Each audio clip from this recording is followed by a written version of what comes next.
¿Qué tal? Soy Angélica Lenz y me da muchísimo gusto que te encuentres con nosotros.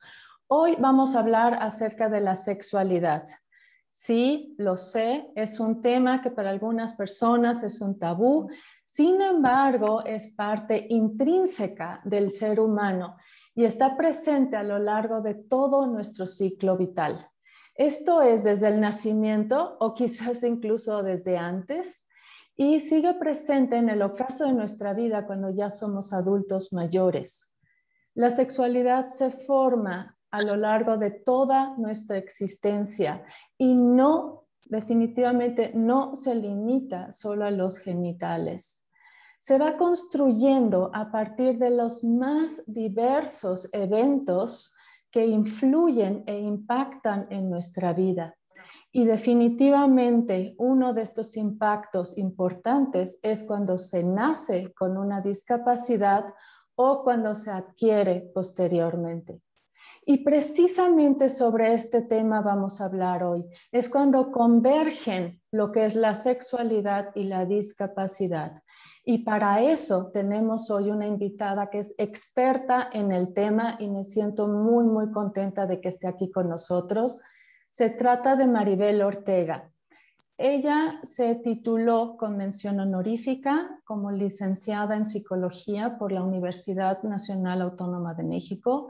Es psicoterapeuta Gestalt, es orientadora humanista, facilitadora de grupos, tallerista y además es directora de la Asociación Civil AVE de México, que desde hace 31 años promociona lo que es la salud sexual y también la prevención del VIH en poblaciones clave como también en grupos vulnerables.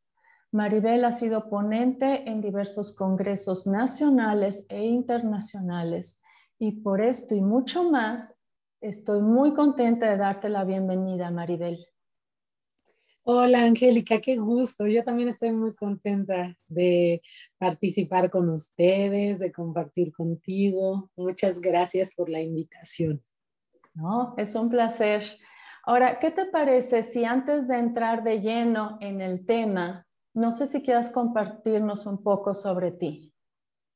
Claro que sí, muchas gracias. Pues yo tengo 45 años, soy persona con ceguera de nacimiento y mi discapacidad es originada por la retinosis pigmentaria y bueno, obviamente por las barreras que existen ante personas que no tenemos la vista en su totalidad o de manera parcial, ¿no? Porque el significado actual de discapacidad habla de eso, que es la característica que tengamos nosotras más las barreras que hay en el entorno. La retinosis pigmentaria pues es una situación que afecta a la retina, la va pigmentando y no permite que entre la luz de manera adecuada.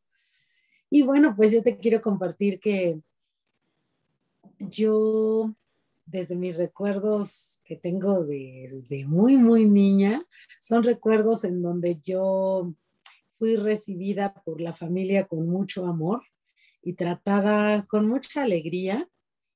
Y también yo recuerdo haber conocido muchas cosas del mundo porque me daban a tocar las texturas, me enseñaban juguetes que tuvieran las formas, por ejemplo, de lo que es una casa, de lo que es un carro. Incluso después me compraron letras que tenían su forma y que yo las podía tocar y podía saber cómo era cada letra. En ese tiempo sí alcanzaba a distinguir los colores y pues también me enseñaban juguetes que tuvieran colores vivos y los ponían en fondos contrastantes para que yo distinguiera los colores, entonces sí los aprendí. Entonces, curiosamente, yo al principio no sabía que yo tenía una discapacidad, yo creía que todas las personas distinguían el mundo así como yo lo distinguía, pero después me empecé a enterar porque escuchaba comentarios de otras personas que preguntaban qué tenía yo o qué me había pasado en los ojos. Además de que escuchaba que había gente que decía, ahí viene fulana de tal, ya la vi. Entonces ya me di cuenta, ¿no? Que yo pues no alcanzaba a ver a esa persona que venía a lo lejos, ¿no?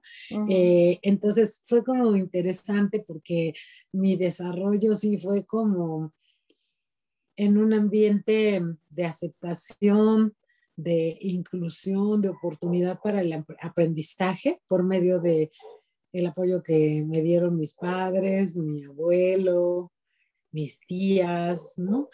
Mis tíos. Sin embargo, pues también me fui enterando de diferencias que había, ¿no? Y comentarios que la gente les hacía, ¿no? A la familia o que comentaban entre ellas, ¿no? Entonces, por eso me fui enterando. Y bueno, también mis papás se enfrentaron esto de estarme llevando a diferentes médicos para saber si había una forma de corregir la situación de la vista. Entonces anduvieron peregrinando, investigando. Afortunadamente nunca aceptaron operaciones que les ofrecían porque no tenían, no les garantizaban obviamente ningún resultado favorable, solo era como una operación, por ejemplo, para corregir el desvío de los ojos, ¿no? Pero no Ujú. era para incrementar la visión, porque sabemos que hasta la fecha la retinosis pigmentaria no tiene una corrección para que se pueda ver de manera regular. Hay muchos estudios, pero no hay todavía algo probado y me dio mucho gusto que pues no aceptaron una operación que no iba a servir de nada, ¿no? Sí, claro, claro. Eso fue muy bueno. Sí, sí, sí, Ujú. sí. Y pues también yo recuerdo a mi mamá defendiéndome, yo notaba que le hacían comentarios devaluándome o comentarios expresando lástima por mí o comentarios agresivos, ¿no? De para qué la trae, ¿no? Si no ve. Y yo de niña recuerdo que mi mamá la recuerdo muy molesta y defendiendo mi derecho a estar en ese lugar y mi valor como persona. Yo me acuerdo que yo ante esos comentarios sí como que sí me espantaba, ¿no? No me sentía bien de que mi mamá se sintiera enojada, lastimada, ¿no? O sea, sí sentía que era algo que le dolía a mi mamá, pero también creo que esa defensa que ella hizo me hizo saberme valiosa. Yo en todo momento me sabía valiosa y en ningún momento sentí que no iba a poder hacer algo, porque creo que me dieron la confianza de saber que sí lo podía hacer y me dieron los elementos para aprender del mundo con los sentidos que yo tenía. Mi abuelo, por ejemplo, me explicó pues desde con respecto a la historia, a la geografía, me ponía ejemplos. Entonces fui aprendiendo y también me fui sintiendo capaz. En ningún momento me limitaron para que caminara, para que me moviera. Entonces incluso me invitaban a hacerlo, ¿no? Me enseñaron pues a subirme al columpio, a subirme a la resbaladilla. O sea, todo eso me permitió sentirme segura y sentirme capaz. Sin embargo, enfrentaron pues ese tipo de barreras sociales ante las demás personas y de, bueno, no tener como una orientación tan clara de tal vez otros aspectos que necesitaban, aunque pienso que fueron teniendo una idea de cómo favorecer mi inclusión también. Sí, pues ahora sí que todo mi respeto y admiración por tus familiares, tus papás, tu abuelo, por todos ellos, de verdad. Muchísimas gracias. Yo, fíjate que desde niña con esa oportunidad y después cuando entré a una secundaria donde había, que era para personas con discapacidad visual, fue la secundaria Valentín Agüí, y también los maestros, la mayoría y las maestras tenían discapacidad visual, pues también encontré personas que estaban alegres, que por ejemplo en el caso del profesorado, pues sabían ejercer su profesión y además nos platicaban de su vida cotidiana y de que se trasladaban de un lado a otro. Entonces yo sentía que sí se podía, seguir adelante y que pues lógico había que pedir buscar algunos ajustes como el escribir en braille, como el grabar, como el solicitarle eh, a las maestras o maestros que nos hicieran el examen oral ya cuando estuviéramos en la prepa, por ejemplo, ¿no? Porque lo escuché de las demás maestras y maestros que ya habían pasado por ahí, ¿no? También tuve compañeros que ya se sabían desplazar por sí solos. Un compañero con discapacidad visual fue quien me enseñó a usar el bastón.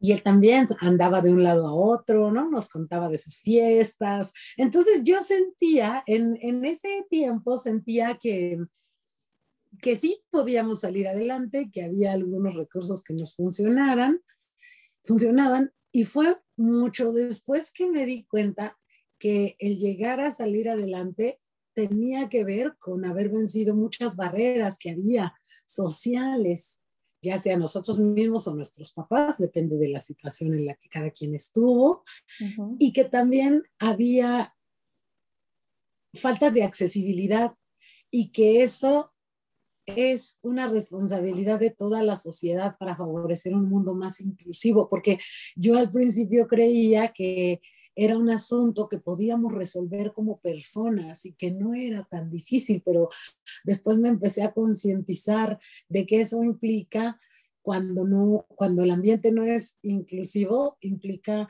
pues más gastos económicos para una familia, para una persona, implica un doble o triple esfuerzo para la persona y también implica que hay familias que no lo pueden hacer y que hay personas que no llegan a desarrollarse porque su entorno es diferente y no les es posible enfrentar esas barreras y que por eso es muy importante trabajar en el tema de la inclusión para que las oportunidades de desarrollo sean para todas las personas y no solo para algunas cuantas, ¿no? Ahora ya revisando las estadísticas, pues hay un gran rezago educativo para las personas con discapacidad en relación a las personas que no tienen discapacidad y también mucha mayor situación de pobreza para personas con discapacidad que para las que no lo tienen, porque las barreras ponen en desventaja a las personas con discapacidad y a las familias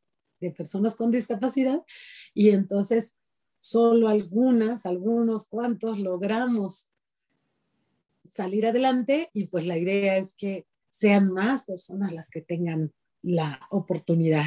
Entonces, pues es lo que te quería compartir al respecto, Angélica. No sé si haya alguna duda o comentario que quisieras hacer. Pues se me hace sumamente valioso tu testimonio porque ahí se ve cómo los ejemplos que tú tuviste a lo largo de tu vida pues fueron unos detonadores importantísimos, ¿no? Y que haya en esto despertado en ti esta conciencia para poder generar cambios y contribuir, pues es más rico todavía, ¿no? Entonces, pues ahora sí que muchísimas gracias por compartirnosla. Yo creo que ahora sí que muchas personas pueden sacar mucho de lo que nos has compartido ahorita respecto a lo que es tu experiencia, cómo lo has vivido tú.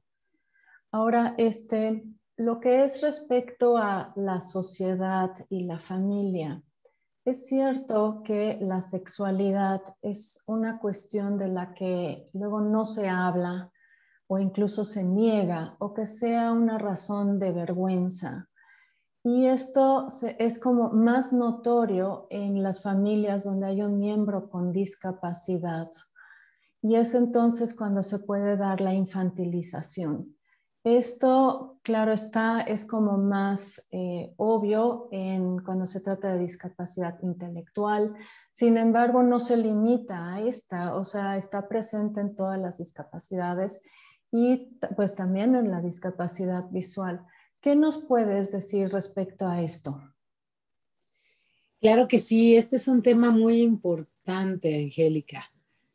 Efectivamente, hay una tendencia de la sociedad y dentro de ella, de las familias, de las personas con discapacidad, a tratar a las personas con discapacidad como niñas y niños eternos.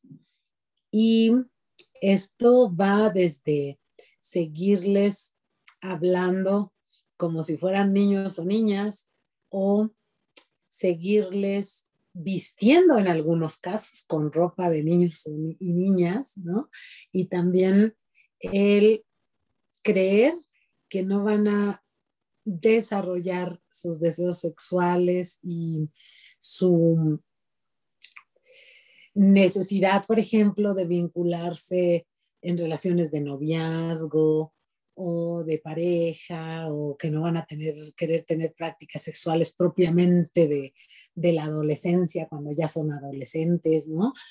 Porque la sexualidad es un tema tabú y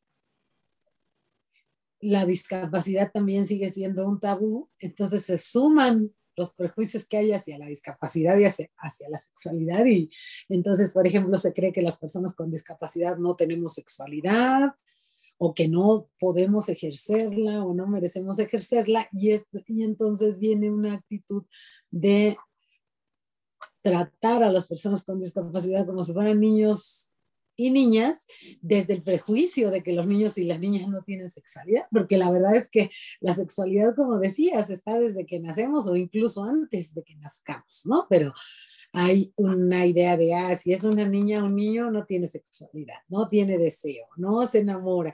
Entonces la trataré en todo momento como niño o niña. Y desde una idea de que siempre va a depender, de que siempre hay que decidir por él o por ella, es más fácil a la persona seguirla tratando como si fuera niño o niña, y no reconocer que va a crecer y que empieza a tener necesidades de expresarse, de hacer valer cada vez más sus decisiones y de ser cada vez más independiente, ¿no? Entonces, es como la fantasía de, bueno, si se quedara todo el tiempo como un bebé o una bebé, siempre la voy a cuidar, siempre le voy a dar, siempre voy a decidir por él o por ella, ¿no? Entonces, mejor la sigo tratando así. Y la verdad que esta es una violación a los derechos de las personas con discapacidad. Las personas con discapacidad tenemos el derecho de ser tratadas conforme a nuestra edad, y tenemos el derecho a saber qué se espera de nosotras de acuerdo a nuestra edad, y a aprender a hacer las tareas que tienen que ver con cada edad, tanto en la casa como en las convivencias. Por ejemplo, aprender a vestirnos por sí solas, a ponernos los zapatos si somos niños o niñas, ¿no? A llevar nuestro plato a la cocina, a lavarlo en la edad en la que está indicado para las demás y los demás, a bañarnos por sí solas. Es un derecho y hay que ir favoreciendo más bien la enseñanza para que la persona se desarrolle con los sentidos que tiene, con buen trato y con la paciencia que requiere el enseñarle a alguien que no ve, por ejemplo, porque no te va a poder imitar, te tienes que enseñar para que lo toque, ¿no?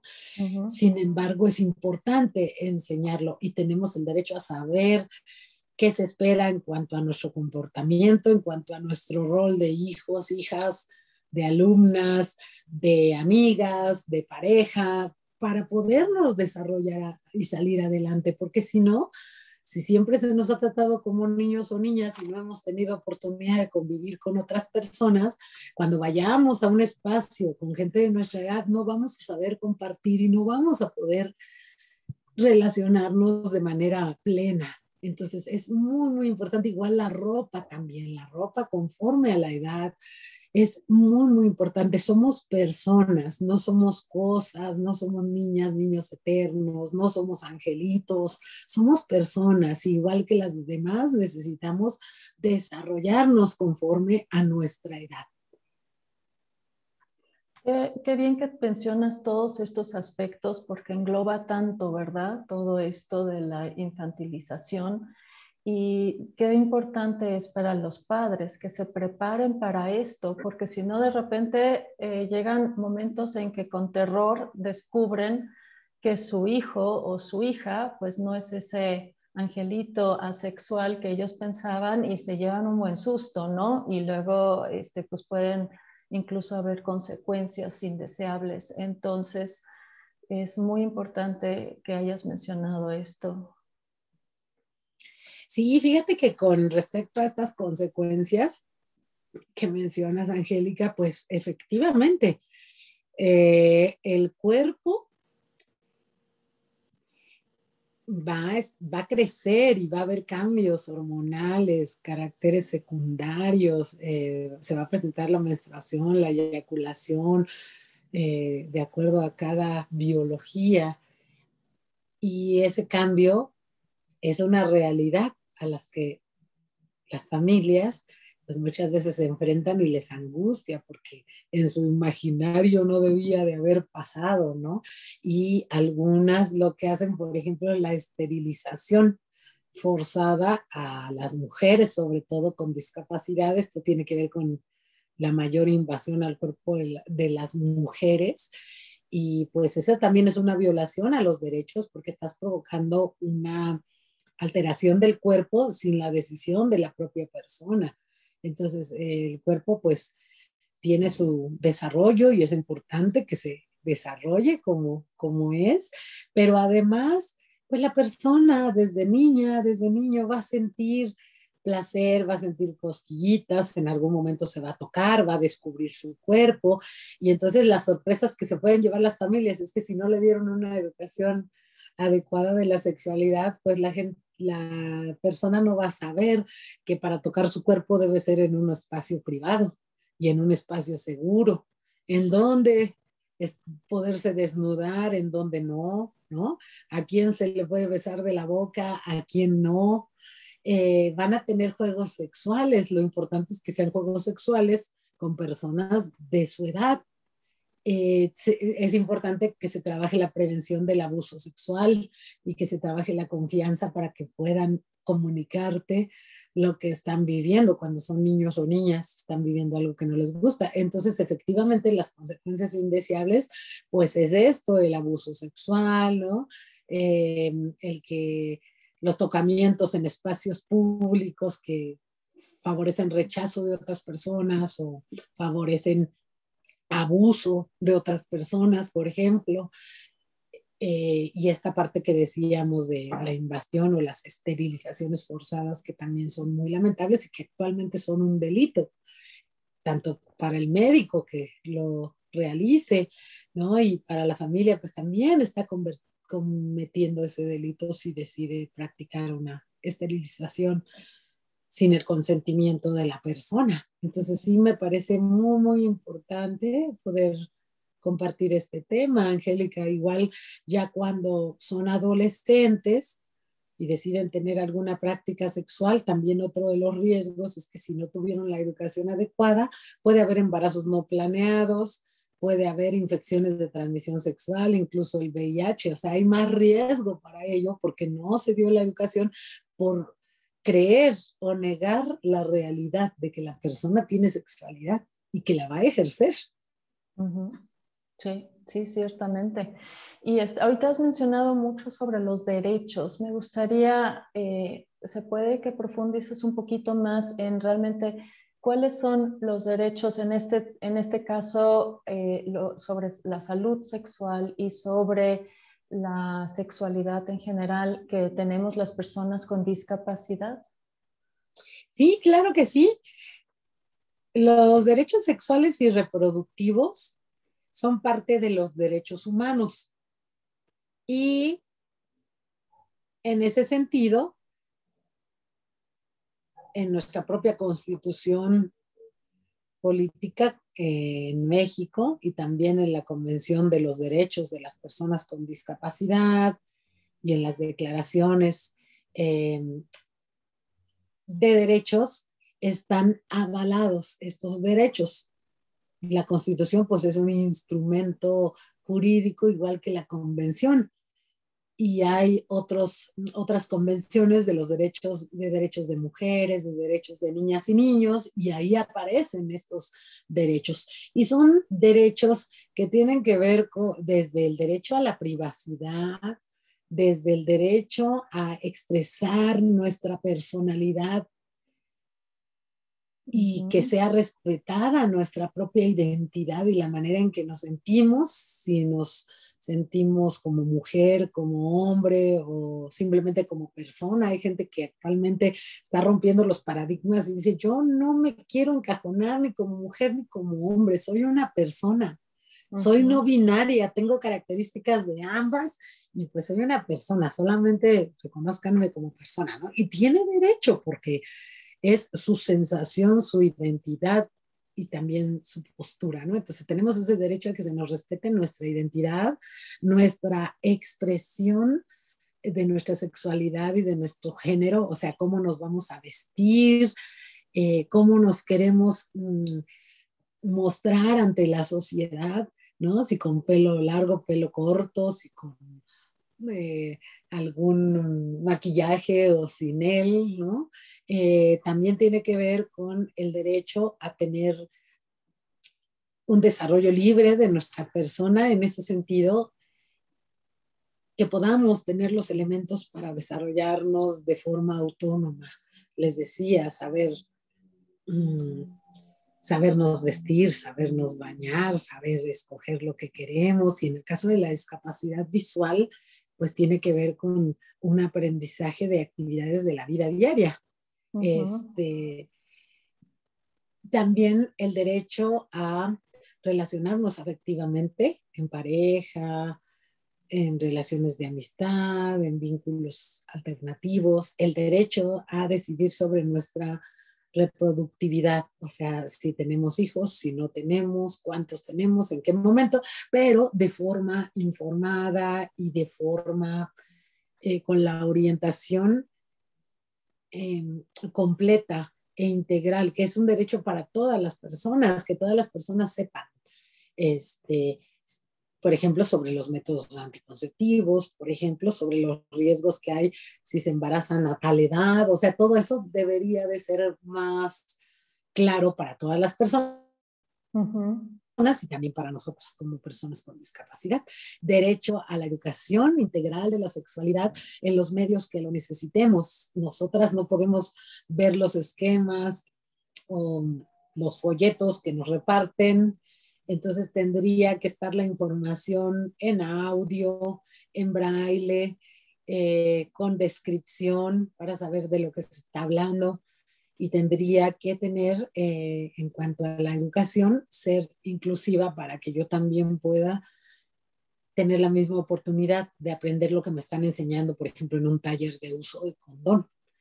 Y tenemos derecho a la salud sexual, a la salud, que seamos atendidas para cuestiones de salud, ya sea ginecológica, urológica o en general si hay una disfunción eréctil o si hay falta de orgasmo, que también las personas con discapacidad tengamos la oportunidad de acudir a un servicio de sexología para ser atendidas, ¿no? Entonces, son derechos en todos los sentidos y el derecho a participar en las políticas públicas para proponer y pedir y hacer estrategias para planear cómo hacerle para que nuestra sexualidad sea plena y para que quede garantizado en el presupuesto y en las acciones que va a tener el gobierno en sus programas de salud y de educación, y a expresarnos también libremente, por ejemplo, yendo a la marcha del orgullo de la diversidad, ¿no? O saliendo y exigir nuestros derechos a la maternidad o al tema que decidamos nosotras poner pues sobre la mesa. Entonces, pues más o menos de eso van los derechos, y el Instituto de las Mujeres hizo una cartilla sobre los derechos sexuales y reproductivos de las personas con discapacidad, que ustedes pueden buscar en internet y que varias asociaciones participamos en su elaboración, y ahí explica bien cada derecho y también explica en qué documentos está fundamentado. O sea, te dicen, el artículo de la Constitución mexicana hablan de esto y en la Convención hablan de tal aspecto, y este derecho se puede fundamentar aquí y consiste en esto y en esto, ¿no? Entonces, se puede estudiar mucho más cada uno de estos derechos buscando esa cartilla, que es un excelente trabajo. Está súper. Oye, ¿y ¿nos puedes repetir en dónde encontrar esta cartilla? Sí, es en la página del Instituto de las Mujeres, que es inmujeres.gov.mx, o también la pueden buscar como Cartilla Derechos Sexuales y Reproductivos Personas con Discapacidad y les va a aparecer también. Perfecto, súper. Fíjate qué importante es conocer nuestros derechos, porque esa es la manera como podemos cultivar nuestra autonomía, nuestra autodeterminación y de alguna manera salir de nuestra invisibilidad, ¿cierto?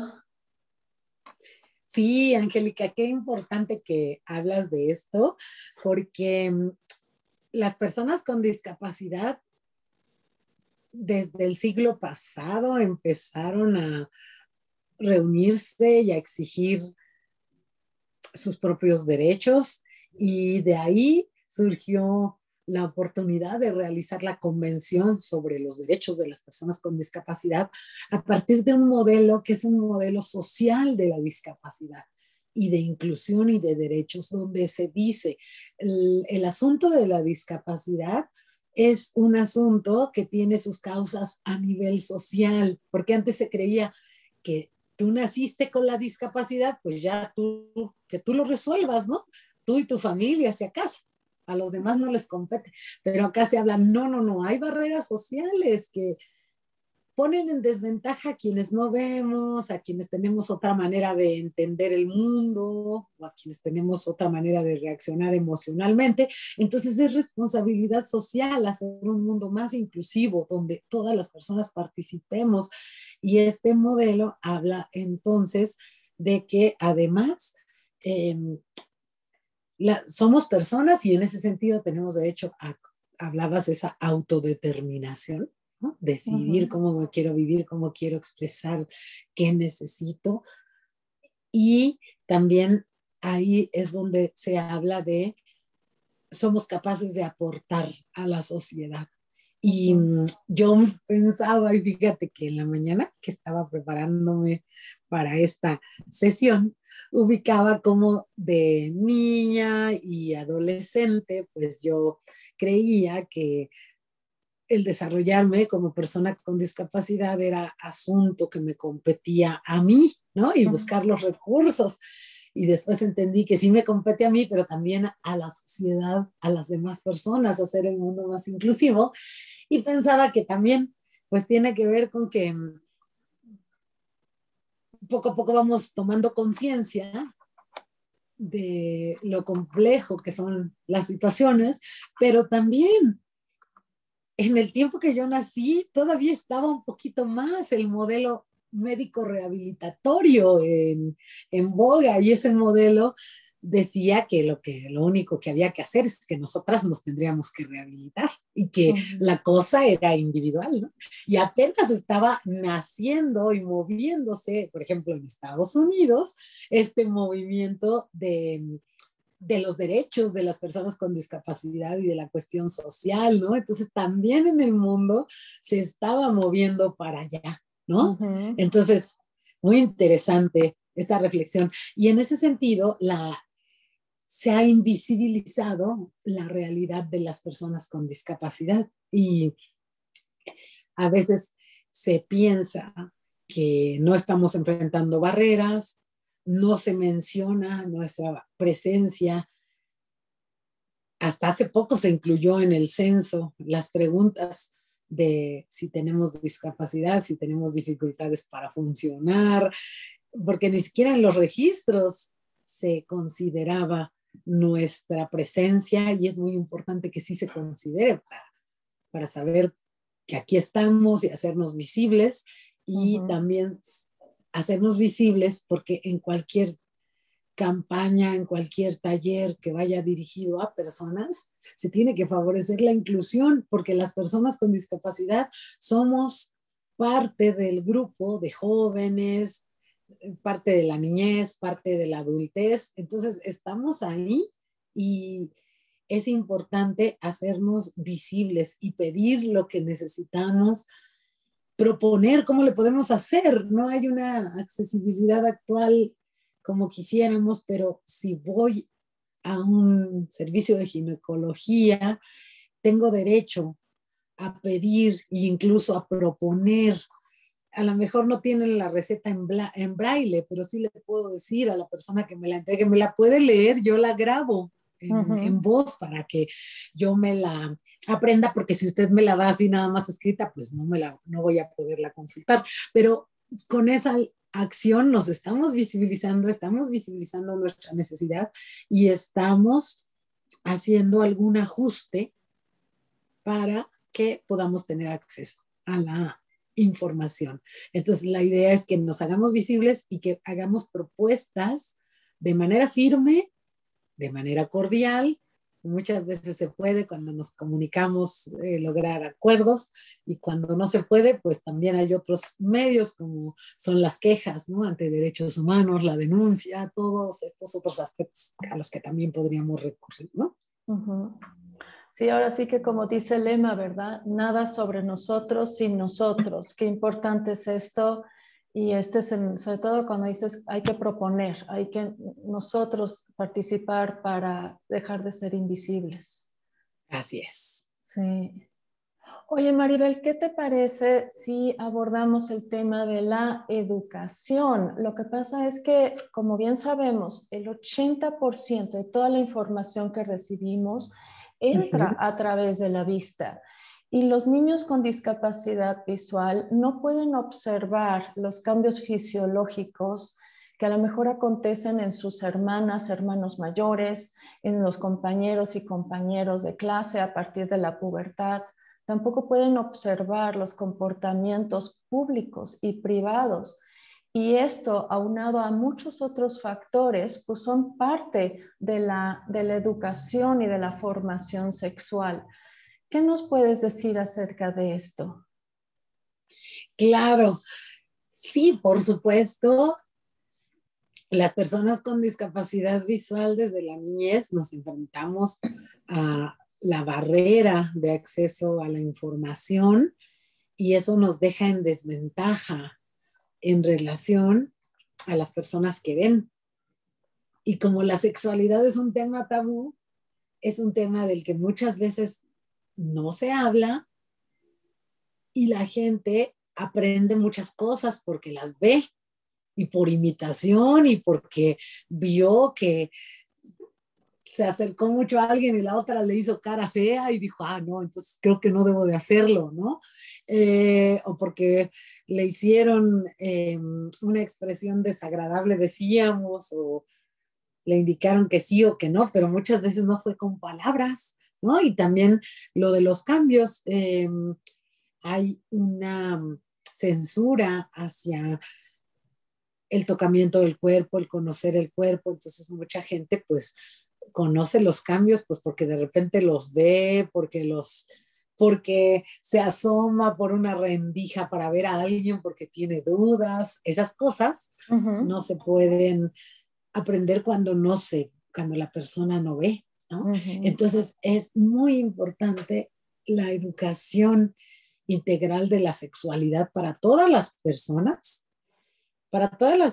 en primer lugar, para que nos enseñaran a todas que nuestros cuerpos no son motivo de vergüenza, que debemos respetar a cada quien y no violentarle, no agredirle, invadiendo, por ejemplo, su espacio personal, ¿no? No abusando, queriendo que hagan algo que las personas no quieren. Todo eso es una educación para todas las personas, y obviamente dentro de ello las personas con discapacidad visual, aprender estos preceptos del respeto, del valor del cuerpo, de no vergüenza, de la comunicación, pero también aprender otras cosas muy concretas a las que no tenemos acceso, como cuáles son los cambios del cuerpo que se van a presentar, cómo son los órganos sexuales, que eso también lo debe de aprender quien no tiene discapacidad, pero en el caso de la gente con discapacidad hay que hacer modelos, materiales, explicaciones que puedan ser accesibles a alguien que no ve. La persona tiene que tocar a través de algún modelo, por ejemplo, como es un órgano sexual, porque no va a poder verlo en el libro o en el esquema o en una foto. Entonces, la educación sexual integral de la sexualidad debe ser inclusiva y debe de contemplar los mecanismos que funcionen, en este caso, a las personas con discapacidad visual, la audiodescripción, el uso de materiales accesibles al tacto, eh, las técnicas participativas que tengan instrucciones también verbales, y eso, bueno, es a nivel de quienes trabajamos la educación integral de manera formal. Sin embargo, la educación de la sexualidad nos compete a todas las personas, entonces las familias sería muy importante que se acerquen a revisar conceptos de educación integral de la sexualidad. Lo encuentran en la página de la ONU también, en UNESCO también encuentran información sobre educación integral de la sexualidad, si la buscan así, para que puedan enterarse de primera mano cuál es la propuesta, porque hay muchos grupos que están desinformando y están diciendo, es que en la educación sexual lo que quieren es que todos los niños y niñas se vuelvan homosexuales o todos cambien de sexo. Eso yo les invito a que lo lean directamente de la fuente de la Organización Mundial de Sexualidad, de la Organización Mundial de la Salud, de la Organización de Naciones Unidas. Busquen qué es educación sexual. Y educación sexual busca que haya respeto, que haya cuidado del propio cuerpo, que se prevengan las infecciones, que haya un respeto a la diversidad, que haya un respeto a la identidad de la propia persona. Entonces las familias también se pueden enterar, porque también las familias son responsables de educar en este tema.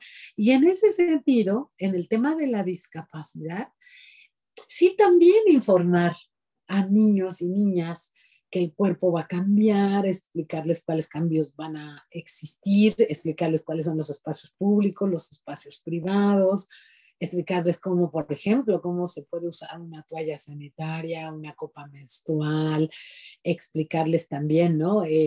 La expresión apropiada de afectos, ¿no? En un parque, por ejemplo, ¿no? Las parejas en un parque, hasta qué punto se llegan a tocar o a besar, porque las personas que no ven no lo saben, mucho menos las más jóvenes. Las demás, pues ya poco a poco nos vamos enterando, ¿no? Entonces hay que hablar del tema. Y para la discapacidad visual es una oportunidad también para las familias de hablarlo, porque no lo van a ver así nada más porque alguien les haga una cara de desaprobación, pues la gente no se va a dar cuenta, ¿no? Entonces hay que hablar del tema. Eso es muy importante. Sí, definitivamente la familia no puede dejar toda la educación sexual a las escuelas, porque finalmente no podemos saber qué tanto lo tocan en la escuela, qué tanto lo profundizan.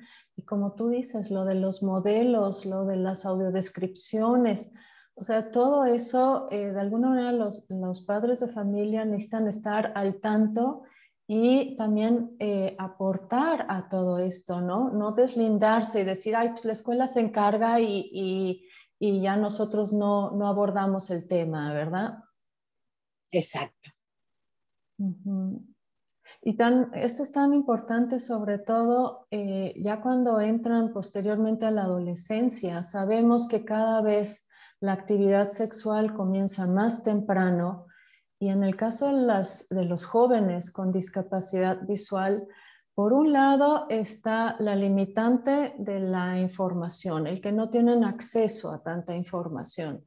Y si no la obtuvieron, pues menos. Y por otro lado está también la complejidad de la movilidad, porque por lo general, pues todavía a esas edades, pues los acompañan, los llevan, los traen, están siempre acompañados. Entonces, está la cuestión esa de tener la información y también obtener, en este caso, digamos, los métodos anticonceptivos, tener acceso a ellos y evitar los embarazos no deseados o, como mencionaste anteriormente, pues las enfermedades también, ¿verdad?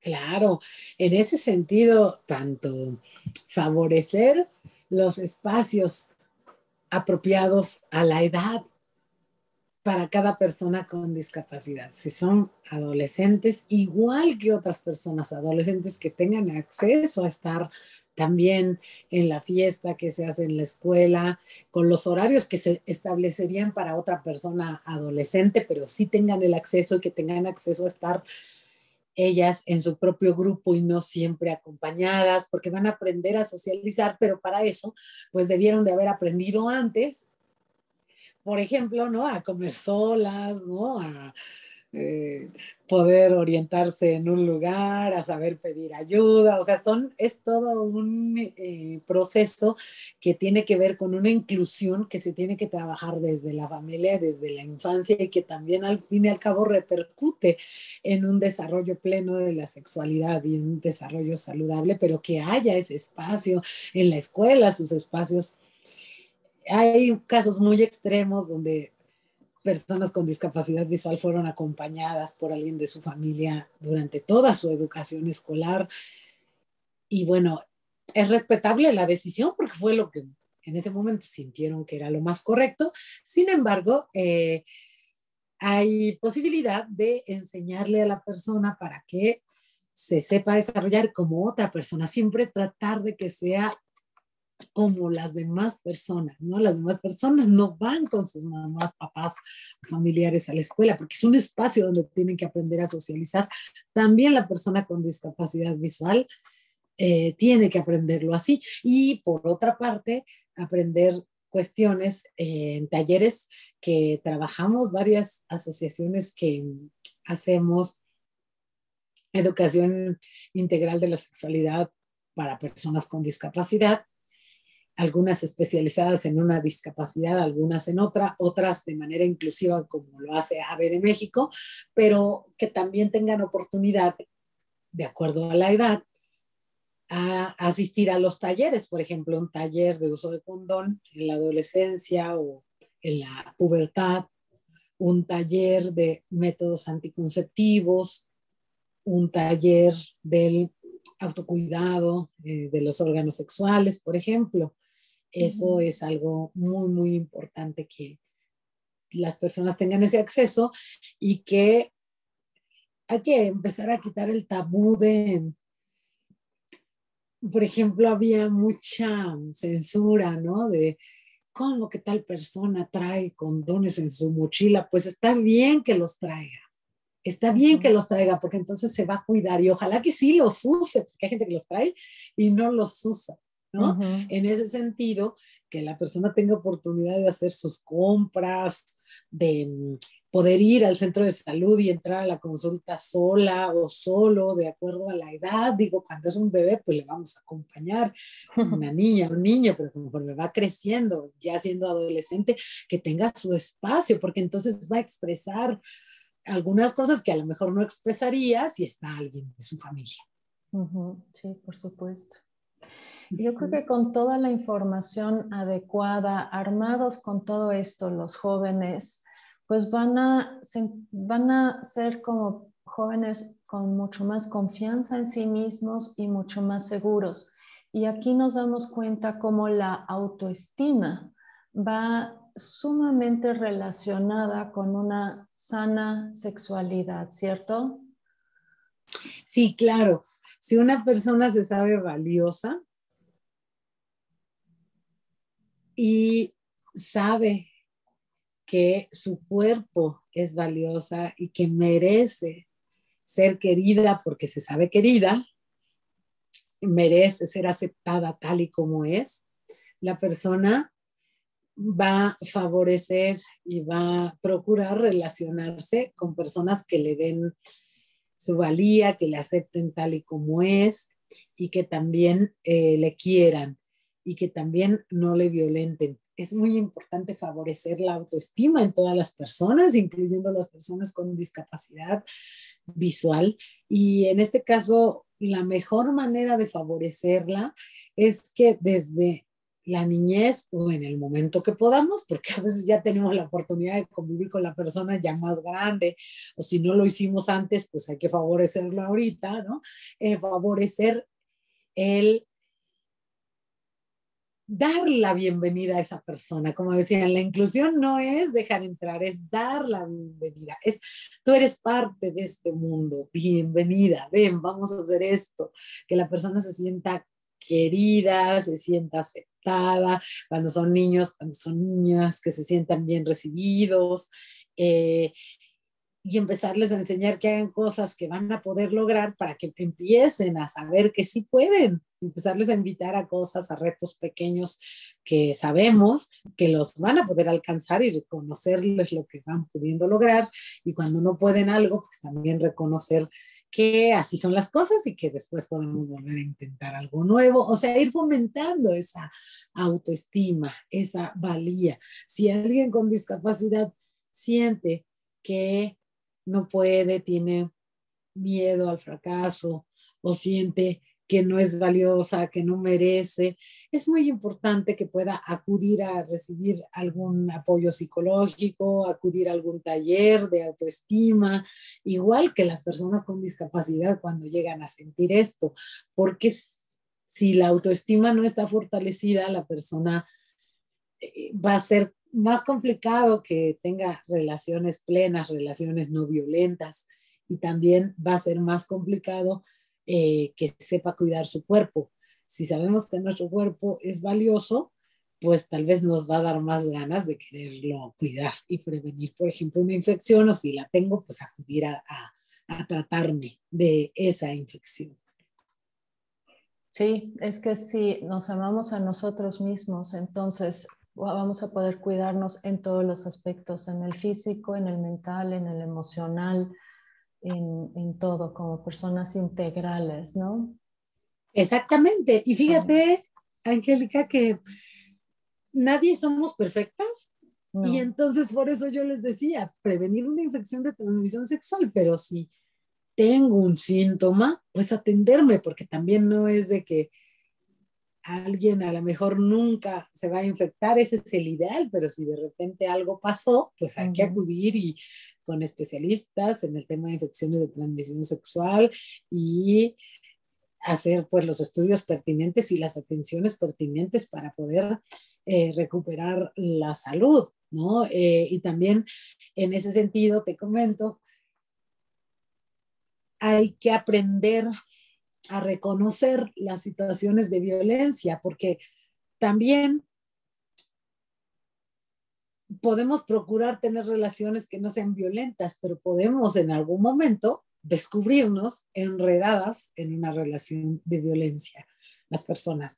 Pero si ya sabemos de qué se trata, va a ser más fácil que en algún momento logremos salir de esa relación y pedir apoyo y hacer lo que nos toque hacer para salir. Por eso también es importante, cuando hay autoestima, cuando hay educación de la sexualidad, es más fácil resolver las cosas aun cuando ya las estemos enfrentando, ¿no? Porque pues no es de que nunca me voy a infectar, nunca voy a estar en relaciones de violencia, eso sería lo deseable, pero pues a veces pueden pasar cosas como a toda persona y pues hay que resolverlas. Sí, y aquí ahora sí que lo menciono yo con frecuencia, la clave es la información y la información es poder y nos ayuda a manejar y a Exacto. controlar las situaciones. Sí. Oye, ahorita que mencionaste las enfermedades, me gustaría mucho profundizar en esto de las enfermedades, que luego no se habla mucho acerca de esto. VIH, el SIDA, otras, el papiloma, ¿no? ¿Qué nos puedes decir?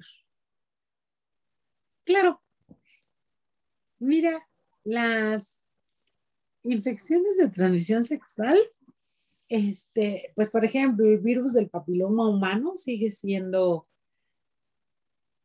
una situación muy frecuente que se encuentra en alto porcentaje en las mujeres y que da síntomas, y que los hombres en general lo tienen también en alto porcentaje, pero es asintomático.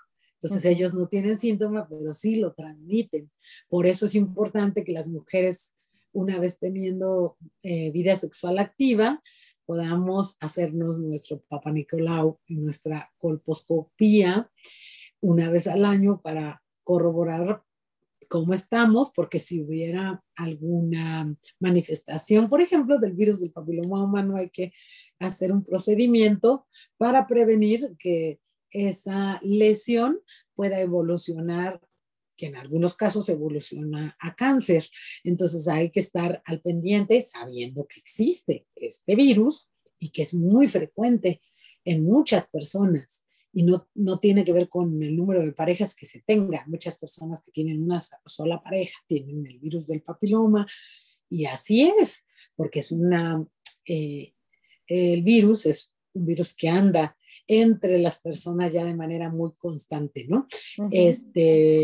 Y, por ejemplo, pues hay otras infecciones como la gonorrea, la clamidia, que lo que generan son flujos vaginales de mal olor, de una consistencia distinta al flujo común, por eso hay que conocer nuestro cuerpo. El flujo de la vagina no tiene que oler mal. Es un mito y a veces hasta una broma que mucha gente dice que es de mal gusto porque es como una ofensa para las mujeres, ¿no? Decir que olemos a pescado, pero no es cierto. O sea, el flujo vaginal no tiene que tener mal olor. Sí tiene un olor, es un olor agradable, es un olor que tiene que ver con las hormonas, con las sustancias de la que está hecha. Igual el semen no tiene que tener mal olor, tiene un olor característico, pero no es un olor, digamos, apestoso o fétido, ¿no? Cuando hay olores que son como desagradables, eso quiere decir que hay algunas bacterias o algún virus, en general son bacterias o parásitos y que hay que checar o algún hongo. Entonces, revisar esto, estar atendiéndose. Hay infecciones que son solo vaginales, que no son por haber tenido una relación sexual, sino por un cambio hormonal o por cuestiones de diabetes, pero que también hay que acudir para tratarlas y evitar que sigan avanzando. Entonces, eh, Ujú. y también granos, verrugas o como fogazos en el lugar de los genitales, de los órganos sexuales, son síntomas que habría que atender. A veces es un barro, pero pues es mejor acudir. Si tienes algo, ya te van a desmentir. A veces te van a decir, bueno, esto solo es un barro, ¿no? Claro. Y Ujú. pues el uso del condón es fundamental cuando decidimos tener prácticas de penetración, pues para prevenir las infecciones de transmisión sexual. Ujú. Ok. ¿Hay estadísticas sobre si la población con discapacidad está más expuesta a enfermedades de transmisión sexual? Qué interesante esta pregunta, Angélica. Fíjate que todavía no hay un, todavía no hay estadísticas específicas sobre la población con discapacidad y las infecciones de transmisión sexual. ONUSIDA, que es el organismo de Naciones Unidas que trabaja en el tema de VIH-Sida, ha reportado eh, que de acuerdo a algunos estudios que se han hecho en algunas regiones de Norteamérica, en África, han encontrado mayor, 3 veces más posibilidades y 3 veces más número de casos en personas con discapacidad que en las que no lo tenían, no tienen la discapacidad. Obviamente, mayor número de infecciones, por ejemplo, en mujeres que tienen discapacidad psicosocial y están internadas, porque ahí también ustedes saben que ocurren muchos abusos sexuales y violaciones, ¿no? De parte de a veces de las autoridades hacia ellas y cosas que se suman. Entonces, bueno, estos datos permiten que la Organización de Naciones Unidas habla de que para prevenir y de veras detener el VIH hay que trabajar también en la prevención en grupos que no son visibilizados y cómo, pues haciendo registros, estadísticas de qué está pasando, pero también favoreciendo la educación integral de la sexualidad en las poblaciones con discapacidad. ¿Hay más riesgo? Pues sí, porque en los otros porcentajes también se ha encontrado. Hay más rezago educativo, hay más necesidades de salud insatisfechas en población con discapacidad, hay más cuestiones de pobreza y todos esos son factores que favorecen que haya mayor vulnerabilidad a las infecciones. Entonces, seguramente hay más que en la población en general. Ujú. Sí, es impactante esto. Sí. Sí. Oye, Maribel, fíjate que ya tenemos el tiempo encima, pero no te quiero dejar ir hasta que nos platiques brevemente a qué se dedica la Asociación AVE de México. Claro que sí. Muchas gracias por preguntarme. Fíjate que, fíjate que AVE de México es una organización donde trabajamos la promoción de la salud sexual y la prevención de infecciones de transmisión sexual y de VIH en poblaciones clave para el VIH y en poblaciones en situación de vulnerabilidad. Entonces, incluimos tanto a jóvenes, a poblaciones LGBTTI, a personas con discapacidad, a personas afectadas por VIH y a toda persona que quiera tener una mejor salud sexual. Y lo hacemos a través actualmente de talleres, cursos, conferencias, acciones informativas como esta.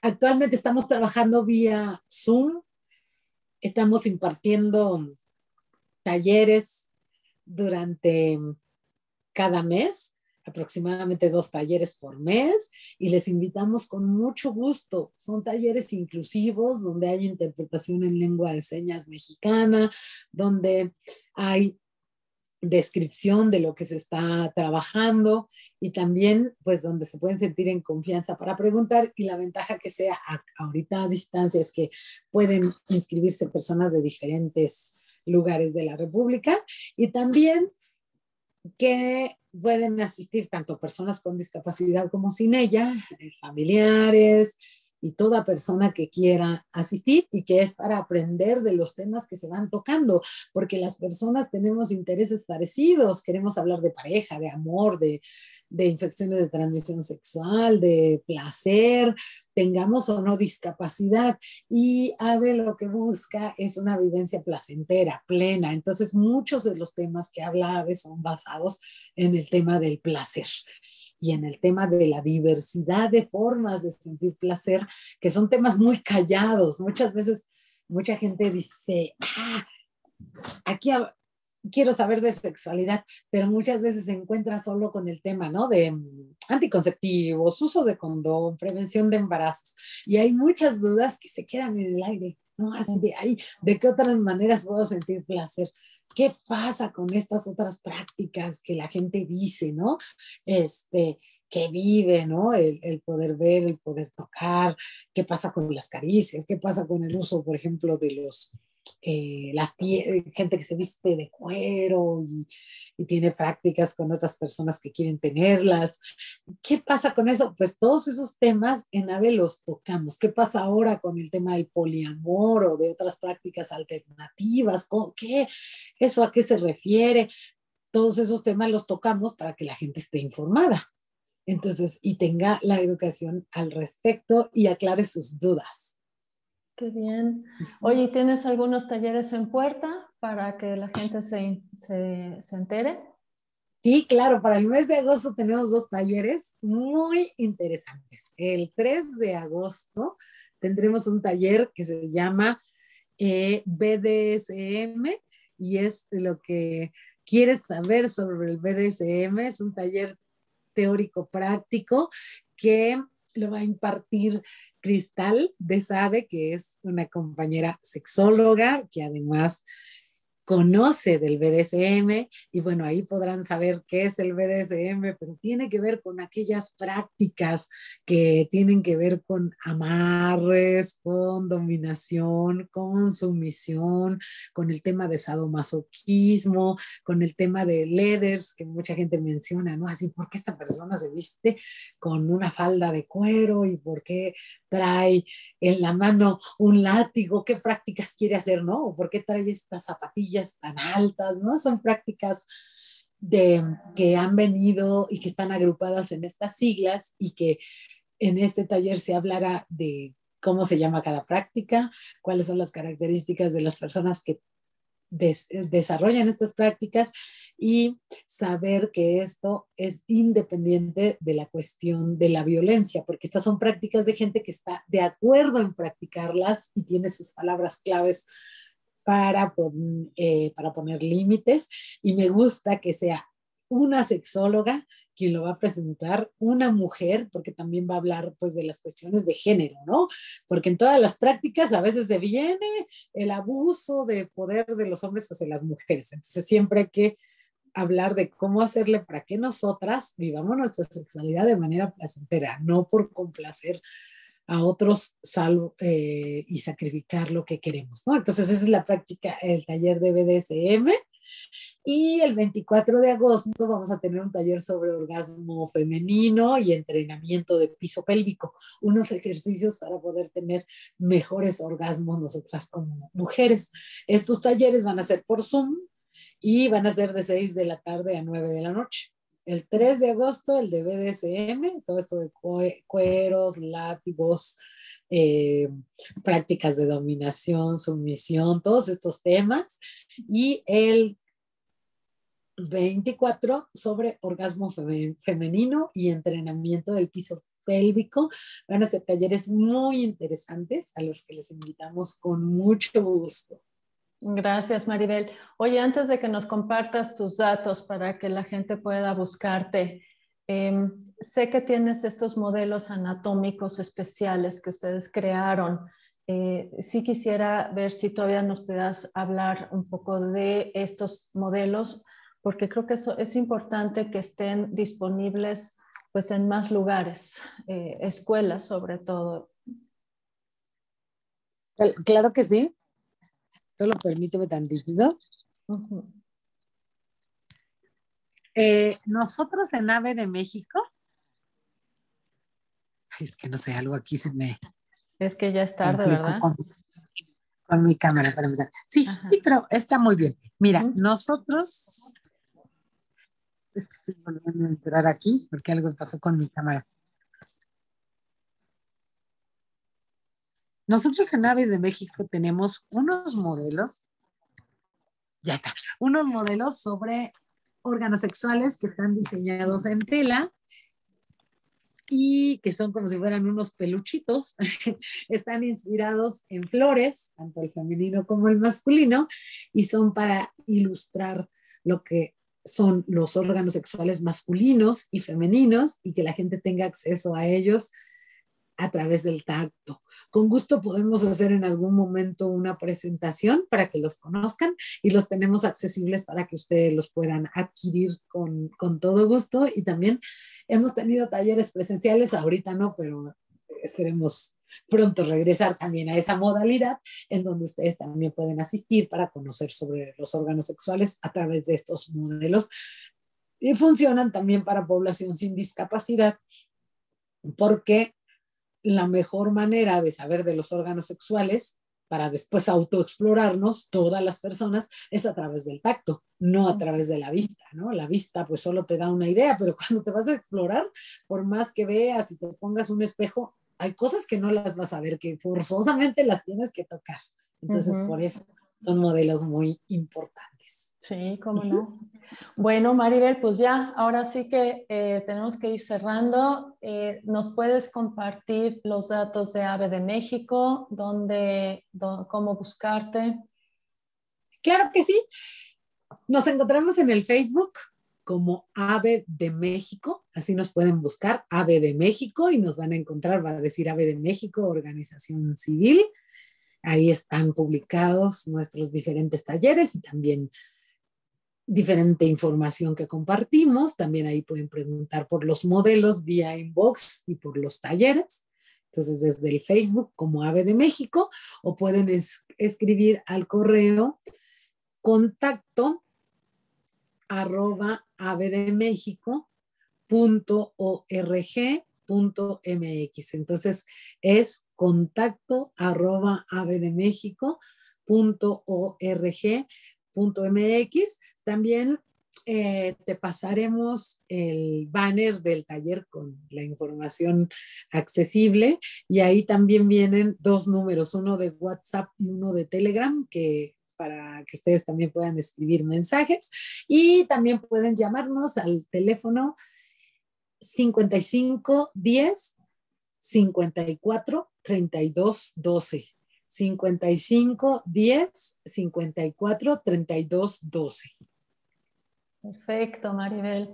Ay, pues no me queda más que agradecerte, de verdad, muchísimas gracias. Creo y estoy convencida más bien de que todo lo que nos has compartido debe ser muy, muy valioso para las personas que nos han escuchado. Entonces, de verdad, muchísimas gracias por tu tiempo, por tu disposición y por todo lo que nos has enseñado el día de hoy. Muchísimas gracias, querida, que estés muy bien. Muchas felicidades para este espacio y pues seguimos en contacto con ustedes. Gracias.